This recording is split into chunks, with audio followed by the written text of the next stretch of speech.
Campbell, and I've been at LaSalle now for 19 years. And in that time, I've traveled to Tanzania twice on mission trips, once with LaSalle and once with our family. And we're going back next June for a third trip. And people have asked me, why do you keep going back? Because there are a lot of other places in the world that I'd like to see, places where bucket showers and goat meat on a stick are not considered luxuries. But Tanzania has a hold on me because it's taught me something about myself, and it has shown me why generosity tugs at me from the inside out, and why I feel so convicted about living generously. And to help me explain, I want to share two pictures. On the left is my father, and on the right is LaSalle. She is the mother of the girls that we sponsor in Tanzania through World Vision. How many of you, just raise your hands, have heard the term the birth lottery? A few of you.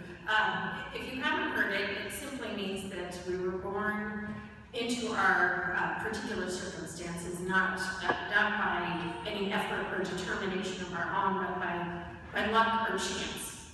And so if you were born in the United States, you were born into privilege relative to the majority of the world. Likewise, a child born in South Sudan can choose to be born into a war-torn, impoverished nation. And I feel like the idea of the birth lottery, we understand it logically, but for most of us that idea is still pretty abstract. It's hard to imagine having been born anywhere other than where we were. We don't have the context to envision it. And likely many of you can trace back several generations. The stories of your parents and your grandparents and your great-grandparents have been told so often and are so familiar that they've become part of your own story. But for me, though, the birth lottery hits closer to home. I was born in Saigon. My mother is Vietnamese, and she was 19 years old when she met my father, who was stationed in Vietnam as a military contractor for the U.S. Air Force. In June of 1970, at the age of 20, and while pregnant with me, she married my father, and 5 months later, I was born. Back then, a betting person would have placed long odds against me winning the birth lottery.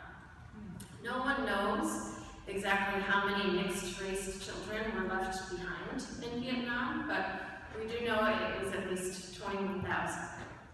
21,000.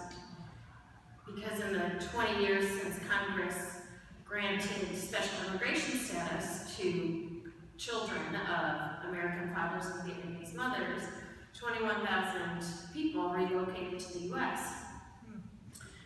These are people who had spent a decade, maybe two, living in their birth nation, and they chose to leave it all behind for a country they had never seen and been to before. It tells you something about the desperation of their condition.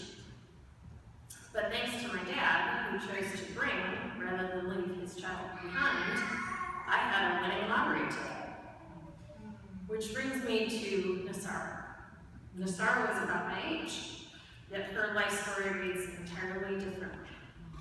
She did not attend school. She has 6 children, the oldest of whom have already made her a grandmother. She, along with her husband, farms their family's land while caring for the 4 young children who still remain at home. Because of the 100 some of us here at LaSalle who sponsor kids in their community, she now has access to clean drinking water, which is still a half-mile away from her home, but for her, it's a tremendous gift because just a few years ago, she was spending 6 hours a day to fetch water. It does not escape me how so easily my story could have been a carbon copy of LaSalle's. There's no logical reason why I'm here now instead of farming a rice paddy in Vietnam. There's no logical reason why I had the opportunity to go to graduate school, while women like LaSalle aren't even allowed to go to primary school. When I'm honest with myself, I know that I am no different from LaSalle. The only difference is that I was airlifted out of poverty, and she wasn't. So I returned to Tanzania because it reminds me of who I am, a ridiculously lucky lottery winner. And to honor that gift, I need to pass it along. And while the specifics of my story may be unusual, I think what's common to all of us is that we've all been given winnings worth sharing. And you know what they are. They're the gifts and the resources that sort of stop you in your tracks, that make you just ask yourself, how did I get so lucky? And in sharing those gifts, we all have the opportunity to be someone else's winning lottery ticket. I pray that we'll make the most of it.